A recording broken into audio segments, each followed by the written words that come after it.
Let us begin then. On a street in old Edo at dusk, as the first lanterns are lit, one by one, against the gathering dark. It is August in Japan. The air is warm and still, the kind of stillness that comes only after the heat of the day has settled into the earth. At the entrance of a house, in any city, in any village, a paper lantern is glowing. Not because the path needs light, because someone is expected. This is Obon. For 3 or 4 nights every August, the dead come home, not as metaphor, not as symbol, as a fact that Japanese families have lived by for generations. The ones who have died remember the way, and they travel it, and they need a light at the gate to find the door. The Chochin. 2 characters. The first means to hang or to carry suspended. The second means a vessel of light, hang lamp, carry lamp, not defined by what it is made of, bamboo, paper, a single candle, but by what you do with it. You lift it, you carry it, you hold it above your head on a dark road in autumn, and the light moves with you. Before the Chochin, the darkness of Japan's nights was managed differently. Torches of pine resin, smoky and crude, oil lamps fixed in place, fixed lanterns of wood and paper that could shelter a flame from wind but could not travel. None of them right for the purpose of moving through genuine darkness. The darkness between one village and the next, on a road with no lighting, where the night was thick enough to touch. The Chochin solved this so elegantly that the solution, once arrived at, seems obvious. A lantern that collapses flat. A lantern you could carry in a sleeve, open with one hand, and have a world of amber warmth in your palm. Every other civilization that made lanterns made them rigid. China, Persia, Europe, all of them fixed and heavy. Only Japan made a lantern that folded. Only Japan made a lantern whose engineering was so complete that the basic form has not needed to change in 500 years.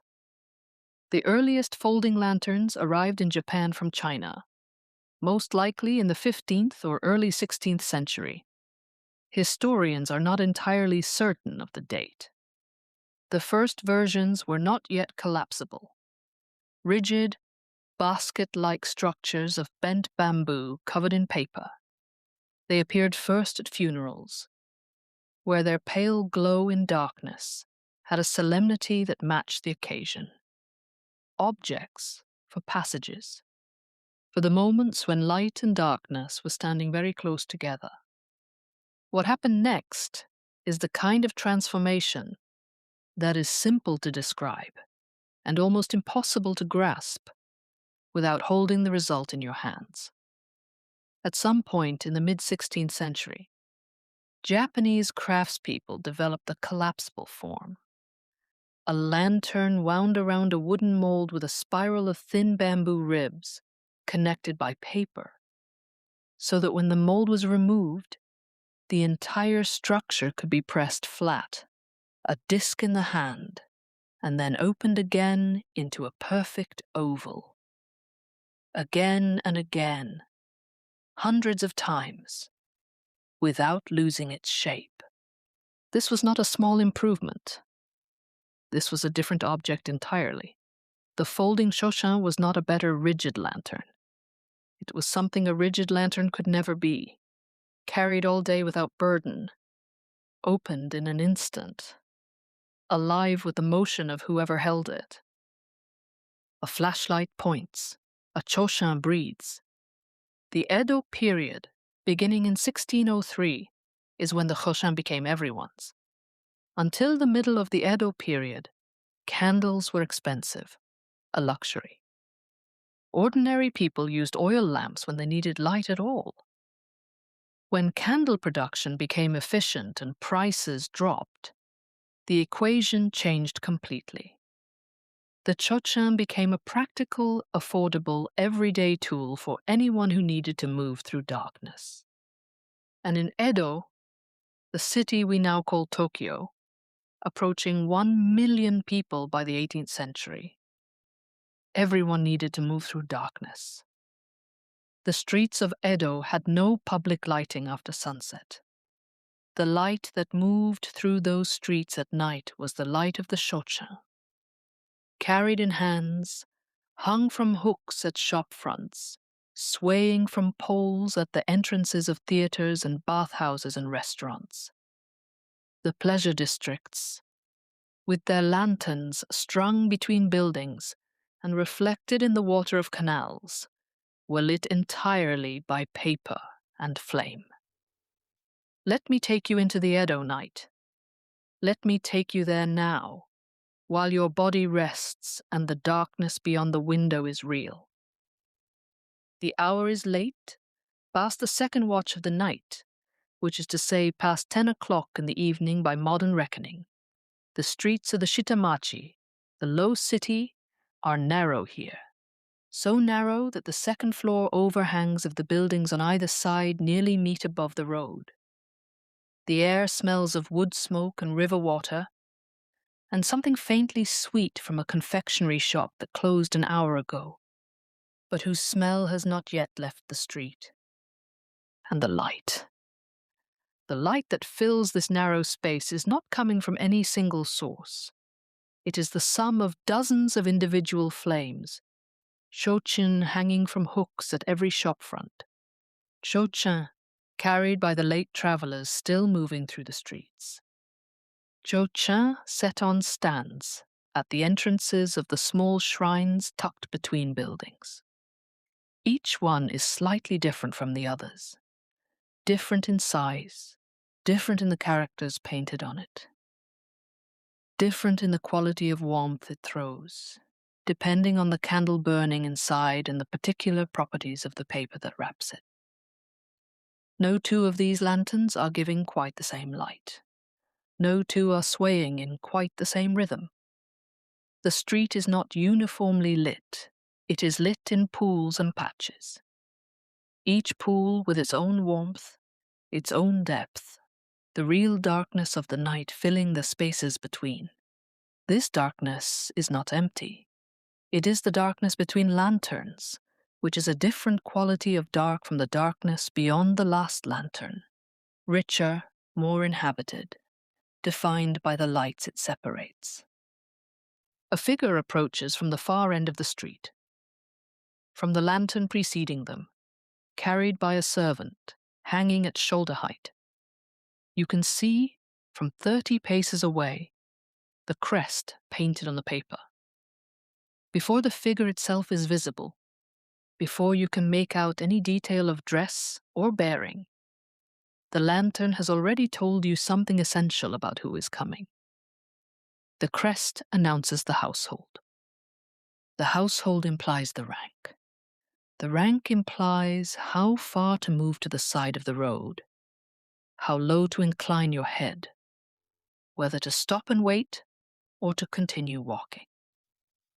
All of this information arrives and is processed and is acted upon before the person carrying that lantern has come close enough to speak or to see your face clearly. The Chochin has done the social work that would otherwise require speech and examination in the dark. You pass. The lantern moves on. The street behind the departing figure swings back into its own darkness. And you continue, carrying your own lantern, your own small amber world, toward wherever it is you are going. This is the Edo night. Not a stage set, not a period recreation. This is simply how it was, for 2.5 centuries, for millions of people moving through millions of evenings in the most densely populated city in the world. The Chochin was not the backdrop to their lives. It was the condition of their movement, the medium through which the night was navigated, the social order maintained. the individual path found through the collective dark. But here is the thing about those lanterns that most people never consider. In Edo, a lantern with no name on it was not just unusual. It was suspicious. Every Chochin in Edo carried identification. The name of the shop, the family crest, the mark of the doctor making a house call. All of it painted in thick brush strokes, readable from 20 paces in the dark. A nameless lantern was a nameless person in the dark. And the social order of Edo, organized with extraordinary precision around who everyone was and where they belonged, could not tolerate unnamed presence. When a samurai's servant walked ahead with a lantern bearing the family crest, everyone on that narrow street understood before the samurai himself arrived, from which household he came and what distance to maintain. The Chochin announced its carrier before the carrier appeared. It was a social technology as much as a lighting technology. It organized the relationships of everyone who moved through the dark. A Chochin has two main parts. The outer body, the hibukuro, the fire bag, is what you see. Paper stretched over the bamboo frame, the glowing skin. Inside is a separate structure. Wooden rings at the top and bottom, lacquered black, that give the lantern its shape and hold the bamboo spiral in place. These inner rings are called the kawa. They are almost never visible when the lantern is lit. You see the glow of the paper, the warm breathing of the candle. You do not see what makes any of it possible. How much of what makes a beautiful thing beautiful is invisible. How much is structural, functional, unglamorous, existing only to make the visible surface possible. The most skilled craftspeople are those who bring the same care to the hidden bones of an object as to what anyone can see. The kawa inside the Chochin is made with as much precision as the painted paper outside it. No one will ever see it lit, and yet without it, the lantern cannot exist. Let me stay a little longer with the craftspeople who made these things. Because the history of the Chochin is not only a history of the object, it is a history of the people who understood it deeply enough to make it. The Chochin maker of Edo was a specialist in a city of specialists.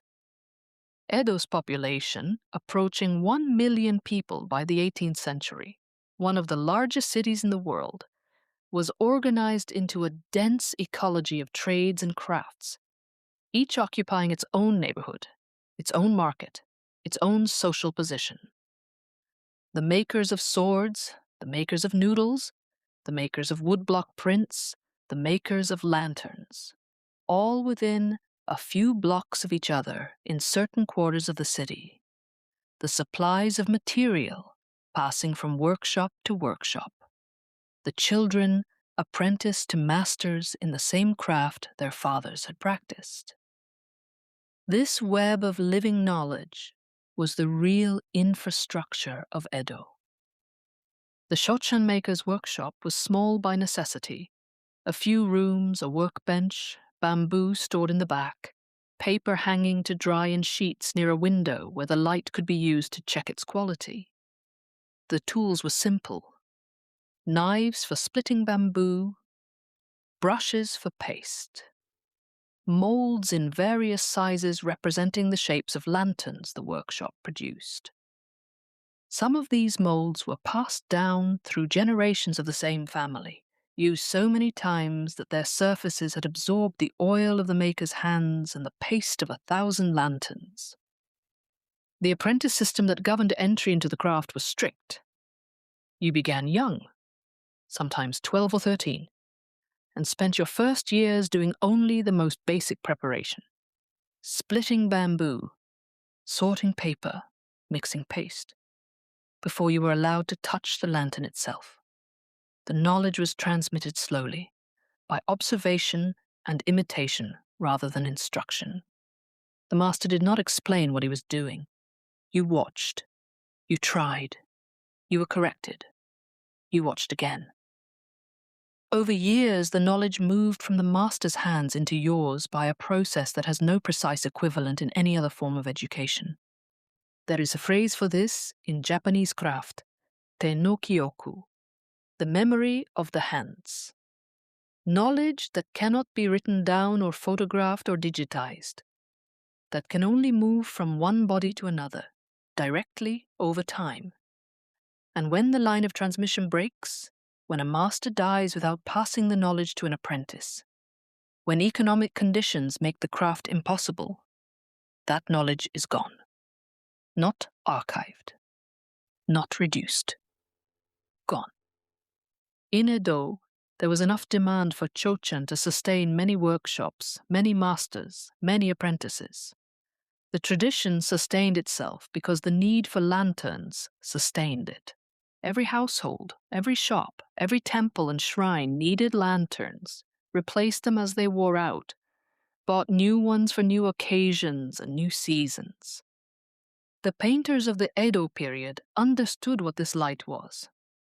A Chochin in a woodblock print by Hiroshige or Hokusai is never merely a prop. It is a presence, given just enough motion by the artist's brushwork to suggest it is participating in the scene. The figure of a woman carrying a lantern through the evening, the curve of the kimono's hem, the elongated amber oval of the Chochin, the quality of warm light against dark, became one of the most recurring images in Edo visual culture. Not a portrait, an archetype. The culture produced this image again and again because it captures something the culture understood about itself. The beauty of a small warmth in a very large dark. And running through all of this, through the commerce and the social identification, and the festival nights, and the pleasure districts, the oldest purpose remained unchanged. The lantern for the dead. The bon Chochin lit for the first Obon after a death is traditionally white. Pure white paper. No decoration, no painted characters. Just the clean glow of unadorned paper over flame. A lantern for someone newly arrived in death. Someone whose spirit has not yet had time to learn the road home. In the years that follow, the decorated lantern returns, its painted autumn flowers brightening and dimming with the movement of the flame, as if the spirit has now learned the way and needs only the familiar warmth of the home fire, rather than the starkness of a lighthouse. There is something here that I find quietly astonishing every time I think about it. Not because it requires a particular belief about what happens after death, but because of what it says about the relationship the Japanese have always maintained with time. The bon Chochin assumes that those who have died are still, in some sense, travelers, still moving, still capable of being lost, and still capable of being found. The light set out for them is an act of care extended across whatever boundary separates the living from the dead. An act that says, "We have not forgotten where you lived, and we have not forgotten how to welcome you home." The lantern itself, paper and bamboo and candlelight, is not a symbol of this belief. It is the belief made physical, made portable, made into something you can hold in your hands at the gate of your house in August and lift toward the dark. The belief that the dead remember the way home is abstract. The lantern set out for them is not abstract at all. It is an object in the world, burning, making a small, bright claim against the enormous dark. Here, this house, come in. There are places in Japan where Obon ends by sending the lanterns onto the water. Toro nagashi. Lantern floating. Small paper lanterns, each holding a light, placed on the surface of a river and released. The current takes them, slowly at first, then faster, out toward the sea. The people who release them stand on the bank and watch as the lights move away, growing smaller, until they are indistinguishable from the reflections of stars in moving water. I have stood on riverbanks and watched this. I can tell you what it does, regardless of what you believe about where the dead go, regardless of whether any spirit is actually traveling anywhere. It opens something in the chest, something just behind the eyes. The light on the water is beautiful in the way that very few things are beautiful, with a completeness that makes you feel for a moment that you understand something you have never been able to put into words. At some point in watching the lanterns, there is always a point. You can no longer tell which lantern is the one you released. It has joined the river of lights moving away through the dark, indistinguishable now from all the others, each one carrying someone home, each one a small life of fire and paper on the surface of moving water. Your lantern is still out there, somewhere among the others, but you cannot find it. And somehow this is right. Somehow this is exactly what was supposed to happen. There is a Japanese word for the feeling when something beautiful is leaving. Mono no aware. The pathos of things. The gentle ache of impermanence. Not sadness. Lighter than sadness, more accepting. It is what you feel when you fully see that something is here and will not always be here, and that this is not a problem to be solved, but a fact to be witnessed. The lantern on the water is here. It is lit, it is beautiful, and it is leaving. The river takes it. There is nothing to be done. The appropriate response is not to grasp or to resist, but to watch, completely and without distraction, until the light disappears into the dark. This is also, in a different register, the logic of sleep. The day is here. It was lit. Now the current takes it. Let it go. Watch it go, gently, without grasping. And when you can no longer distinguish your own lantern from all the others moving away through the dark, you have crossed the threshold. You are on the river. You are in the current. The shore is behind you now. The next part of tonight's story takes us to a city on a river in the mountains of central Japan, a city that has been making lanterns for 300 years, where the lanterns that entered the women's quarters of Edo Castle were made, where the finest paper in Japan becomes the finest lanterns in the world. But let the image rest with you first. The amber light in the darkness of an Edo street, the white lantern at the gate in August, set out for someone who died so they can find their way home. The night is warm, and somewhere inside the dark, a light is burning for someone who is expected. Good night for now. I will be here when you are ready to continue.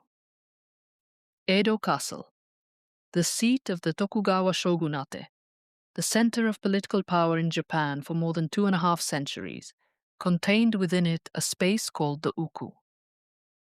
The great interior, the women's quarters. It was one of the most secluded and protected spaces in all of Japan. No man except the shogun himself was permitted to enter. The women who lived there were surrounded by some of the finest decorative objects in the country. Lacquerware, ceramics, textiles of extraordinary quality, objects selected from every corner of Japan's craft tradition.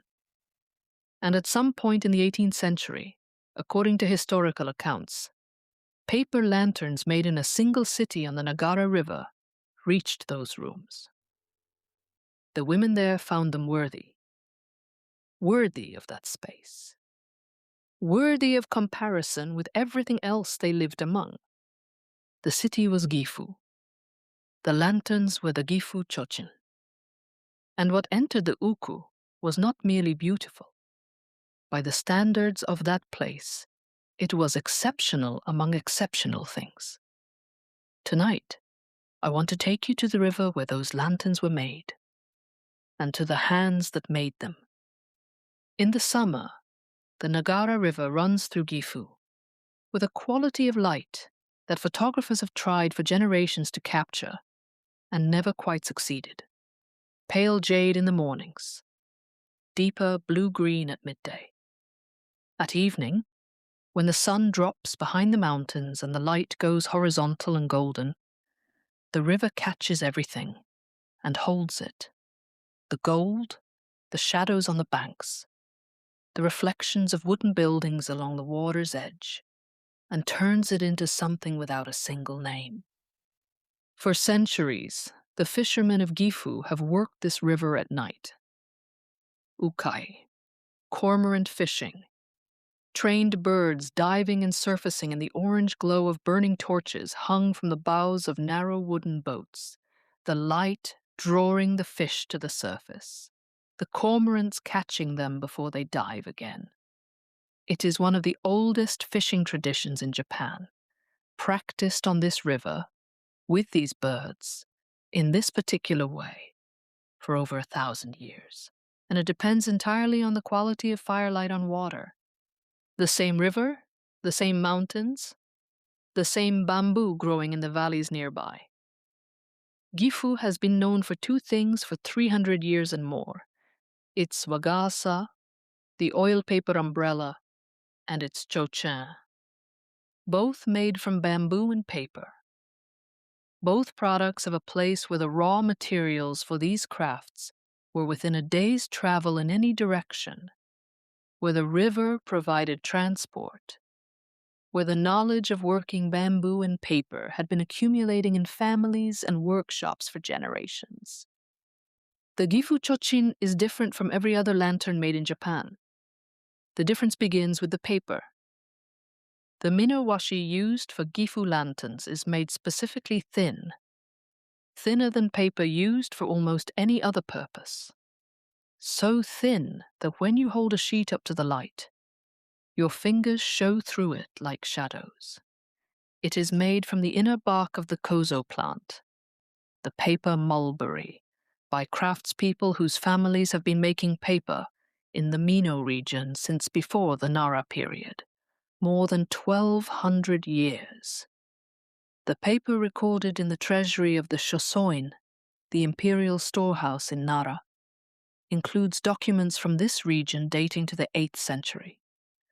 1,200 years of refinement in a sheet of paper so thin you can almost see through it. The secret of Mino washi's particular quality is in the technique of the papermaker. Most paper-making traditions shake the screen only in one direction as the pulp settles, a motion that aligns the fibers in a single orientation, creating paper that is stronger in one direction than another. The paper makers of Mino developed a technique of shaking in two directions, first one way, then a slow, gentle motion, perpendicular to the first, that causes the kozo fibers to interlock with one another in all directions. The result is paper that tears less easily in any direction, that stretches slightly rather than splitting, that can be pressed and folded and subjected to the repeated opening and closing that a lantern demands, day after day, without cracking or separating at the seams. It is said among paper makers that Mino washi only grows whiter with age. This is not metaphor. The kozo plant contains within it a natural brightening quality that becomes more apparent as the paper ages, as exposure to light slowly transforms the surface. A sheet of Mino washi that has been used for years, handled and lit and relit and folded and unfolded, does not dull or yellow the way ordinary paper does. It develops a quality of luminosity that seems to come from within, as if the paper has absorbed something of all the light that passed through it. For the Gifu lantern maker, this paper was not merely a functional material. It was a collaborator. Stretched over the bamboo frame and held there by paste, the paper became the skin that separated the flame inside from the world outside.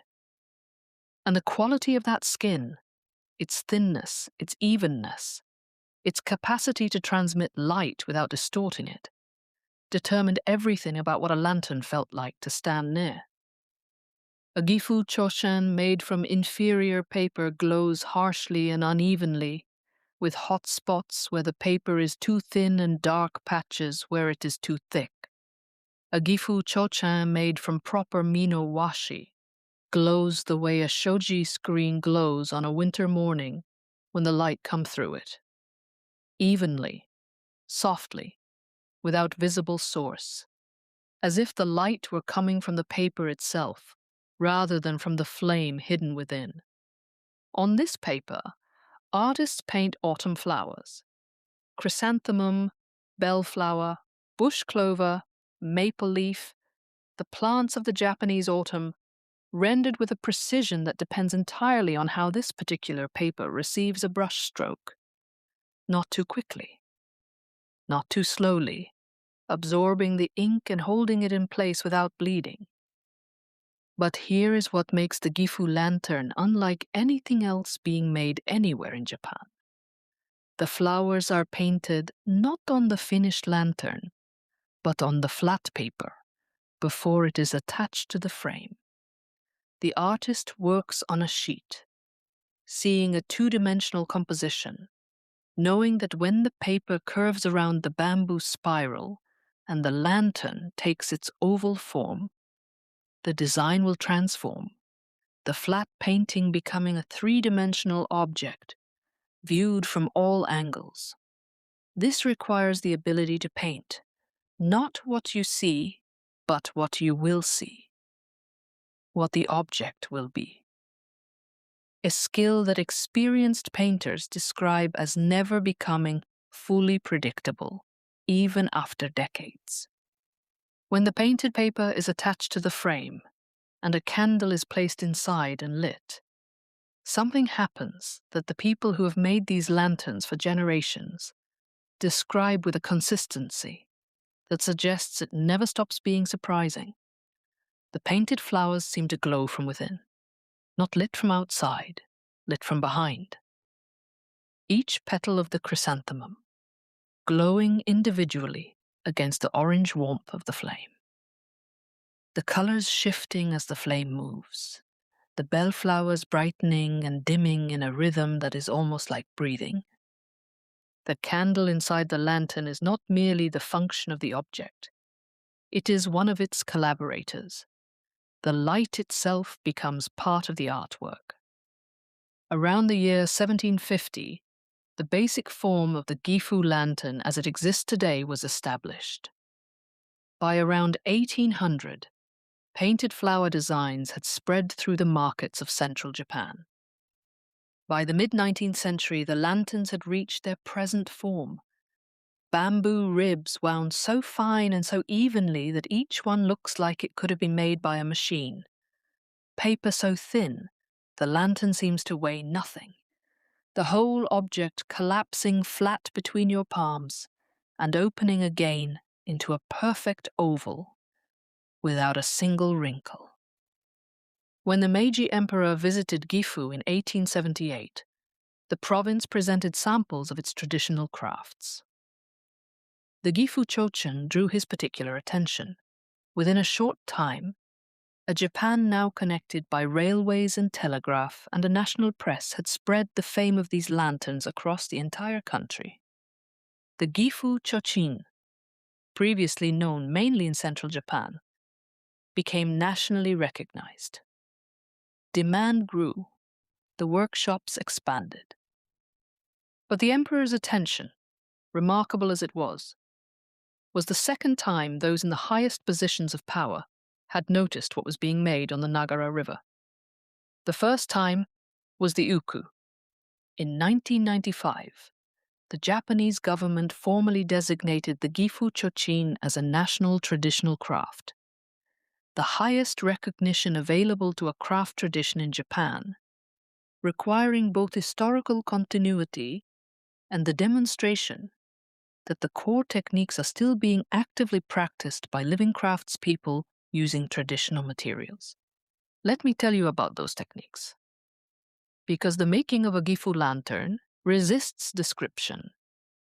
But within the description, you can sometimes feel the presence of the hands, and the hands before those hands, and the hands before those, going back through time. The first stage is the bamboo. Bamboo harvested in winter, when the moisture content is lower and the material more stable, is split into strips and planed until each strip is thin enough to be flexible, but not so thin it will break when bent. A single Gifu lantern of standard size may contain more than 70 meters of bamboo rib, wound in a tight, even spiral from top to bottom. Each rib must be consistent in thickness, not as a matter of aesthetics, but of structure. A rib that varies in thickness bends unevenly. An uneven bend means the lantern will not open and close cleanly. And a Gifu lantern that does not open and close without a sound, without resistance, is not a Gifu lantern. The ribs are wound around a wooden mold, a form carved to the exact shape of the finished lantern, passed down through generations of craftspeople, used for decades. The mold is the keeper of the shape. Without it, the bamboo cannot know what it is supposed to become. Then the paper is applied. The specialist whose sole practice is this application works with a paste of cooked starch, applied by brush to the bamboo ribs rather than to the paper itself. The paper is laid over the ribs and pressed gently into contact, the motion of the hands following the curve of the form, working from the center outward. The paper cannot be stretched or pulled without tearing.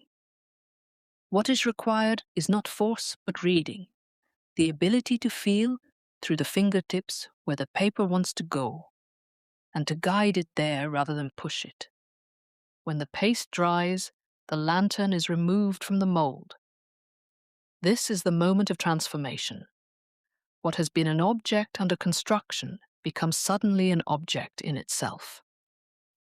The paper is pressed into the grooves between the ribs to create the fold lines along which the lantern will collapse, guiding the paper into the same position each time, so that after hundreds of openings and closings, it still returns to its proper form. The final touch is the lacquered wooden rings at the top and bottom, visible when the lantern is unlit, invisible when it glows.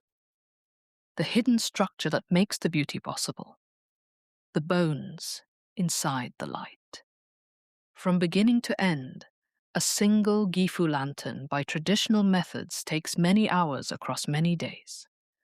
The processes that cannot be rushed, the drying of paste, the seasoning of bamboo, impose their own schedule. The craftspeople who work within this schedule have learned that patience is not merely a virtue. It is a technical requirement. You cannot make a Gifu lantern faster than a Gifu lantern wants to be made. There is a craftsperson in Gifu who has been making Chochin by traditional methods for more than 40 years. When asked how they know when the bamboo is ready to bend, they say something that sounds simple and is not. You listen to it. The bamboo tells you when it is ready. Not in words, not in any obvious signal. In the quality of resistance under the fingers. When the resistance changes from brittle to supple. When the bamboo wants to go in the direction you are guiding it rather than resisting, then it is ready. This is the language of Japanese craft. Listening with the hands. Reading materials rather than commanding them. The understanding that the craftsperson is in a relationship with the material, that the best results come not when you impose your will, but when you remain sensitive to what the material is offering. Now the festival night. Because the Gifu Chochin made for Obon is one thing. The lantern carried through a festival crowd is something else, something the still hanging lantern does not contain. When you carry a Chochin, you carry it with your whole body. A flashlight points, a Chochin breathes. When you walk, the lantern swings slightly with each step. The amber warmth shifting in small rhythmic arcs around you. When you stop, the lantern continues its motion for a moment longer, the pendulum completing its arc, gradually stilling, the light returning to stillness just slightly after you have returned to stillness yourself. This quality, that the Chochin is never quite synchronized with the person carrying it, that it always retains a small residue of motion, its own timing, its own small life, is the quality that Hiroshige and Hokusai spent decades rendering in woodblock prints. A Chochin in their work is never merely a prop. It is a presence, given just enough motion to suggest it is participating in the scene, rather than simply illuminating it. Great festival lanterns of Japan's most famous Matsuri, the Gion Matsuri in Kyoto, the Nebuta in Aomori, descend from the same understanding. Paper that glows from within, a surface that is itself the light. The Nebuta floats of Aomori, enormous frames of wire and bamboo covered in painted paper and lit from hundreds of sources, are the Gifu lantern at monumental scale. The insight is identical. Only the size has changed. The Gion Matsuri, with roots reaching to the 9th century, reaches its peak on the Yoyama evenings before the processions, the 17th and 24th of July. The enormous wooden floats stand in the closed streets, covered in lanterns specific to each float's centuries-old tradition. The Hayashi music plays from within, flutes, drums, gongs, the same music in the same streets for hundreds of years. And the amber warmth of the Chochin fills the street from ground to rooftop. Replace those lanterns with LED panels, and the floats are still magnificent. The music still plays. But something essential is gone.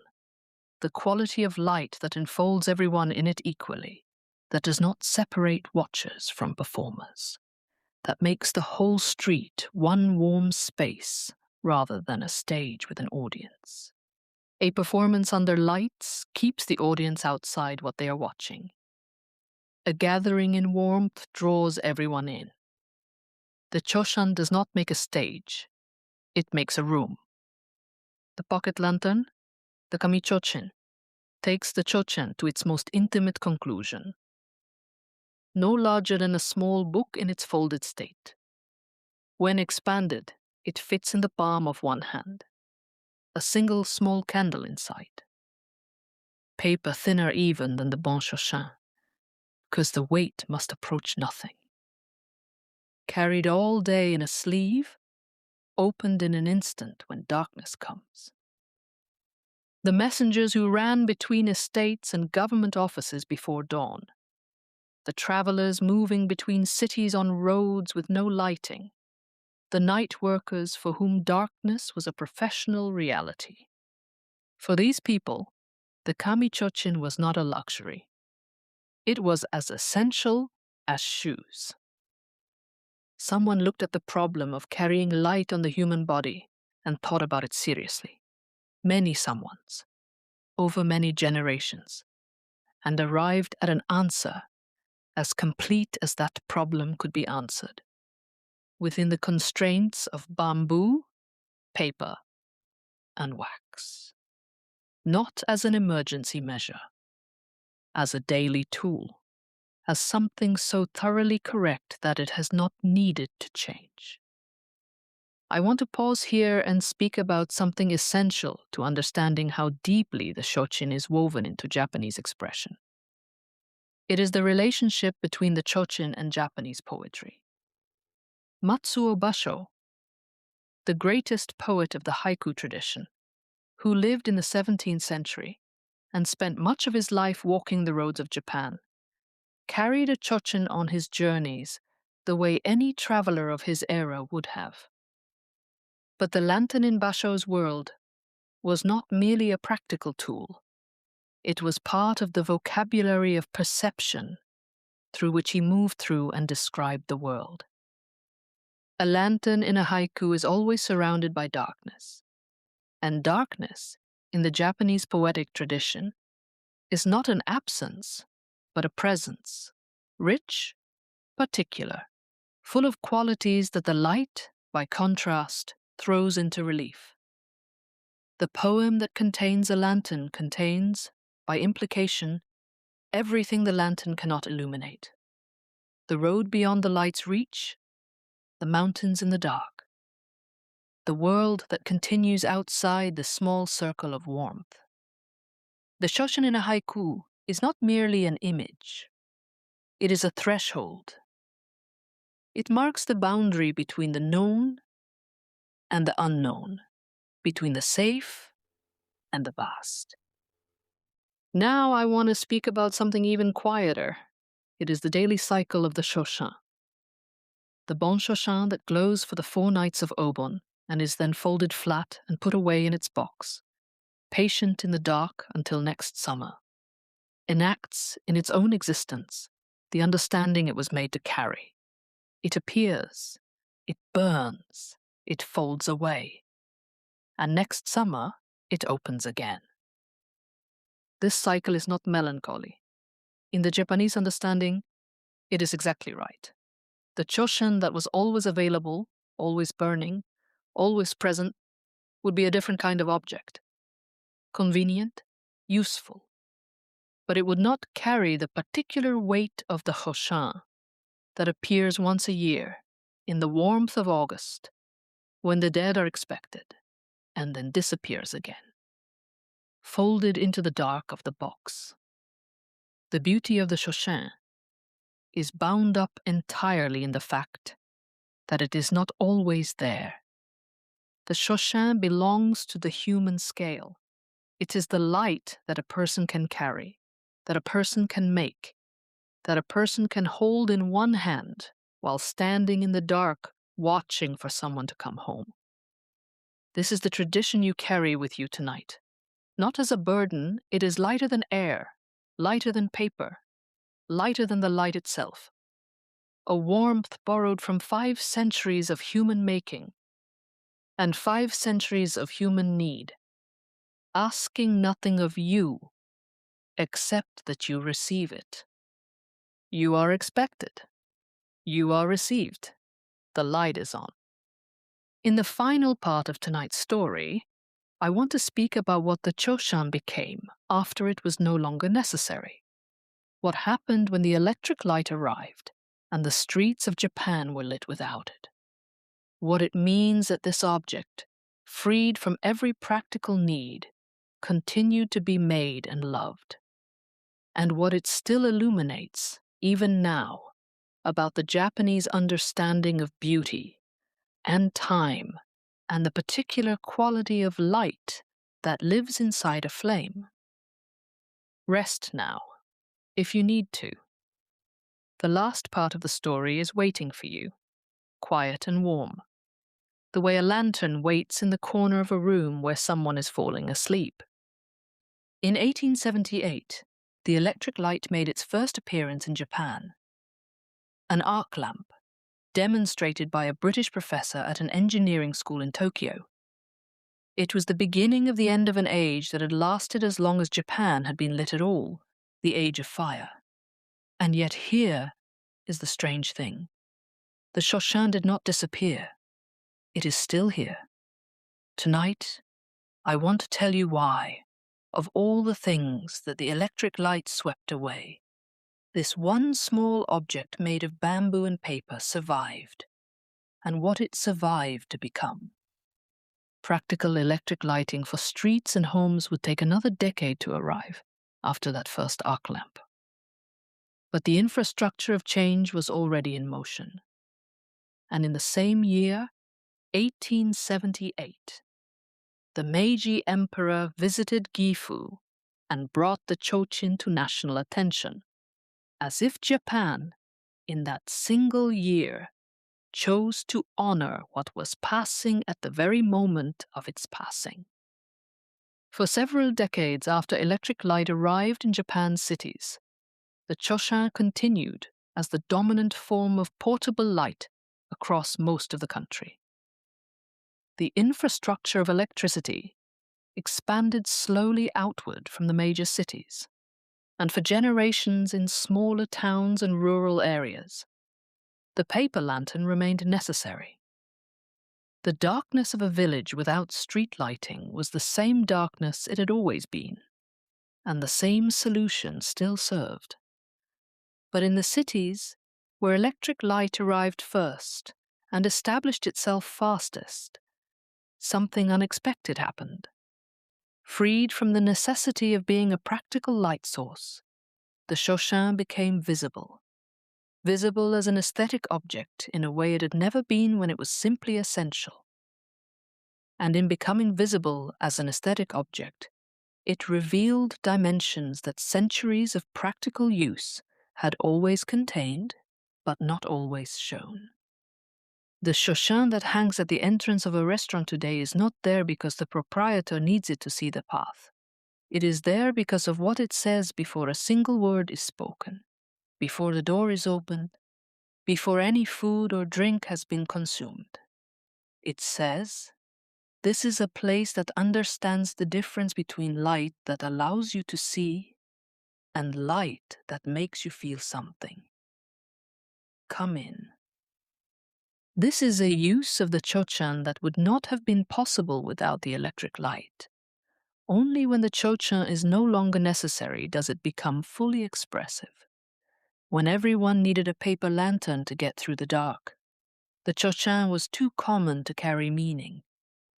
When electric light became the baseline and the Chochin became a choice, when you could have a neon sign and chose instead the amber warmth of paper and flame, that choice became a statement. In the spring of 1951, a Japanese-American sculptor named Isamu Noguchi arrived in Gifu. Noguchi was already, by that point, one of the most significant sculptors working in America. His stone carvings, his stage sets for Martha Graham's dance company, his furniture designs, all part of a body of work that had made him internationally known. He had come to Japan for a commission related to Hiroshima that was ultimately withdrawn. On his way, he stopped in Gifu. And what he saw in the lantern workshops there changed the direction of his work for the rest of his life. The mayor of Gifu explained the difficulty. The traditional Chochin industry was declining, struggling against cheaper mass-produced alternatives. The skills were still there. The craftspeople were still there. The Mino washi and the bamboo were still there. What was needed was a form that could serve the modern market without abandoning the traditional process. Noguchi understood the invitation immediately. He began sketching that evening, where the traditional Chochin had its characteristic oval or cylindrical form, refined over centuries. Noguchi began exploring the full range of forms that bamboo ribs and washi paper could produce, if freed from convention. Rounded organic shapes, asymmetric profiles, forms that looked less like lanterns than like sculptures that happened to contain light. He replaced the candle with an electric bulb, but insisted on keeping the collapsibility, recognizing immediately that this was one of the Chochin's most radical qualities. A light sculpture that could be shipped flat, packed in an envelope, expanded in your hands upon arrival. He named the resulting works Akari. In Japanese, Akari carries two meanings at once: illumination and lightness, the physical quality of weighing almost nothing. Both meanings applied.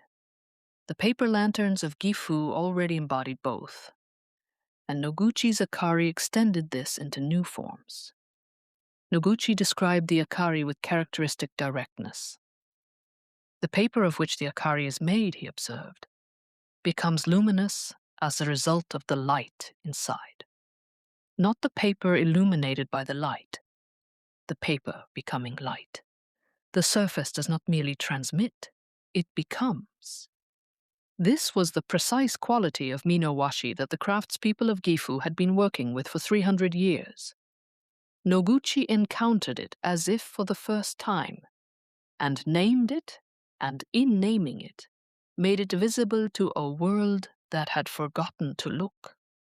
Since 1951, every authentic Akari has been made at a workshop in Gifu, using the same traditional methods: washi paper, bamboo ribs, paste applied by brush, the lantern removed from the mold and opened for the first time in a gesture that is still, after 70 years of continuous production, a small moment of transformation. The Akari lights are now among the most recognized designed objects in the world. They hang in homes where no one has ever heard of Gifu or Mino washi. They appear in design museums in Europe and America and Australia as exemplary works of 20th century design. They arrive flat in slim boxes, waiting to be opened and expanded into their final form. They are Chochin. They have always been Chochin. What Noguchi recognized in Gifu in 1951 was not a raw material waiting for a designer's intervention. It was a completed tradition, 500 years of making light from bamboo and paper, that needed not to be improved, but to be seen, clearly, without preconception. The Japanese-American sculptor and the craftspeople of Gifu made the world listen, and the world has not stopped listening since. There is a quality of the Choshin's light that explains what the world heard. The light that comes through the paper of a well-made lantern is not the same light that entered the paper. It has been changed. The kozo fibers of the Mino washi scatter the flame as it passes through, breaking the single point of candle light into a diffused glow that comes from the whole surface of the paper at once. The result is light with no hard source, no sharp shadows, no direction. Light that seems to arise from the paper itself, rather than from anything burning inside it. The writer Junichiro Tanizaki, in his 1933 essay, In Praise of Shadows, made an argument that has been read in translation across the world for almost a century, that the beauty of Japanese rooms, Japanese lacquerware, Japanese food, all of it depended on exactly this quality of light. Not the revealing light of the electric bulb, which shows everything and flattens everything it shows, but the concealing light of the candle through paper, through lacquer, through darkness, which suggests more than it reveals, and in suggesting creates a depth that direct illumination destroys. Tanizaki's prescription for someone who doubts this was simple. Turn off the electric light, he said. Just try it. What he understood, what the Chochin has always understood, long before anyone named the principle, is that the body responds to fire-filtered light differently from any other kind. The amber warmth of a candle through paper reads, to the nervous system, as shelter, as gathering, as the hearth. 500 years of craft in service of that recognition. Bamboo bent into spirals, paper stretched and dried, paste applied with patience, so that someone standing in the dark might feel for a moment that the dark outside had been held back just enough. Let me tell you about the making of a shoshan in winter. Not the finished object, the making itself. The bamboo harvested in winter is stiffer than bamboo from other seasons, colder to the touch. The craftsperson working with winter bamboo must warm it slightly, sometimes with the heat of their own hands, rubbing the strip back and forth between their palms, before it will accept the bend it needs to take without snapping. The actual amount of warmth, the actual pressure of the hands, the moment at which the bamboo has relaxed from brittle to supple, this is knowledge that lives in the body, that accumulates over years, that cannot be fully transferred by description. The craftsperson who makes a Chochin is in a relationship with something they cannot control.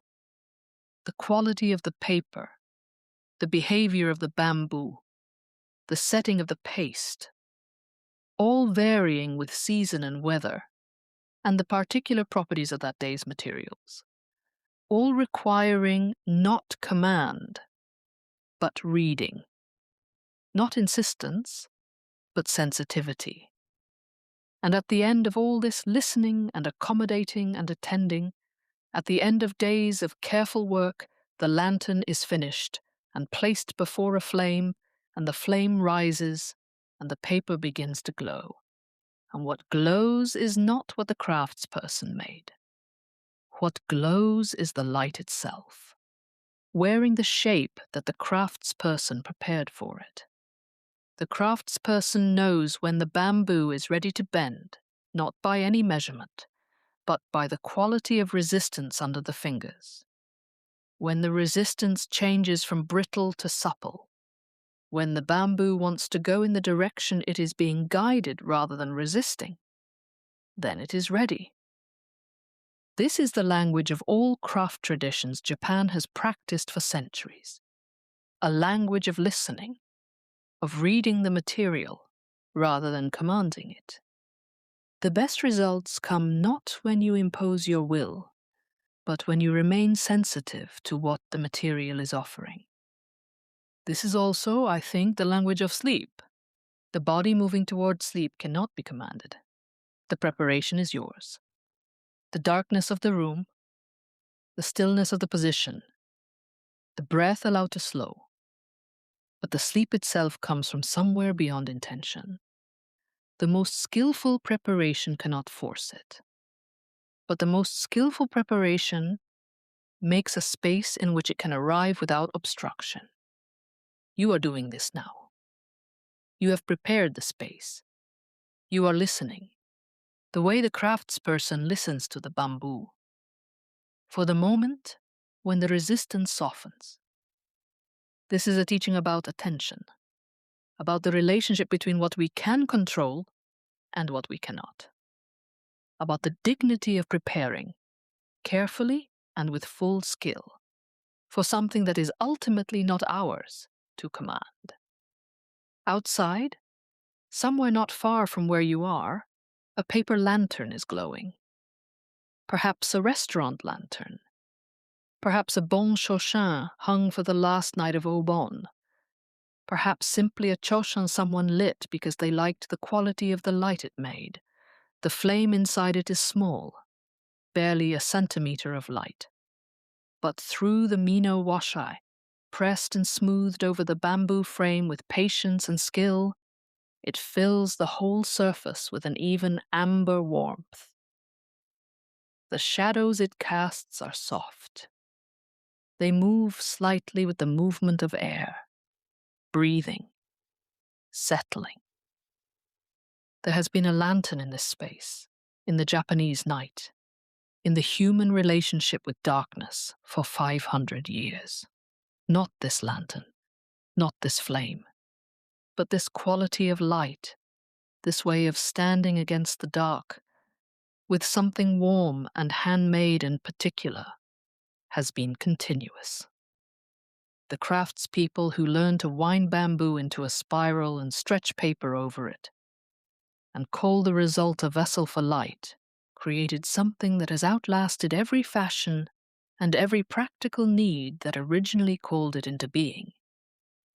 What remains, when all the practical needs have been satisfied by other means, is the thing itself. The warmth, the amber glow, the sense of presence that only a living flame can create, and that no technology has fully replaced. This is what the Chochin does. Not merely illuminate, not merely announce, not merely guide, witness, receive, be present in the darkness with a warmth that says, someone lit this for you, and it will burn until it is time for it to stop. And while it burns, you are expected and welcomed and not alone. The Chochin that is brought out of its box once a year, unfolded in the summer warmth, lit against the August dusk. This Chochin is older than the people who light it now. The one who bought it is gone. The ones who lit it first are gone. And yet here it is, opening in hands that were not yet born when it was first made, glowing with the same amber warmth it has always glowed with, carrying within it the accumulated light of every summer it has witnessed. This is the gift of the well-made thing, that it outlasts its makers and its first owners and continues to serve, continues to be beautiful, continues to do what it was made to do, for as long as anyone remembers how to open it and where the flame goes. The Chochin endures. It folds flat and fits in a box and takes up no space. It waits. And when summer comes, it opens. The breath is slow now. The weight of the body is settling toward the floor, toward stillness. The night has come all the way in. Somewhere in Japan, the craftspeople of Gifu are sleeping. Or perhaps one of them is awake in the workshop in the late hours, working on something that will not be finished tonight. The bamboo on the workbench is in the half-finished state of becoming. The paper is waiting. The mold holds the shape of a lantern that does not yet exist. In the morning, it will continue. This is the rhythm of the craft, always partially finished, always in the process of becoming. The lantern that will be finished next week was started last week. The bamboo from which it is made was harvested in December. The paper on which its autumn flowers will be painted was made from plants grown by the Nagara River last spring. Everything that goes into a Chochin has its own history, its own time, its own trajectory, that eventually bends toward this object in this workshop in this city on this river. And then the lantern is finished and sold, and it hangs in someone's house for a season, and then it is folded flat and put away until next summer. And next summer it is opened again, and a flame is placed inside, and for 4 days it glows with the particular warmth of paper-filtered light. And somewhere, someone who has been missing someone sees that light in the entrance of the house, and something in them, something that cannot be fully explained or fully named, is briefly, quietly, completely at rest. Somewhere in Japan tonight, a lantern is burning at the entrance of a house where someone is waiting for someone to come home. The paper is thin and the flame is small, and the amber light touches the leaves of the plant by the gate and the stones of the path and the face of the person standing there looking into the warm dark. The light has been burning for 500 years. It does not need you to be awake to keep burning. Good night.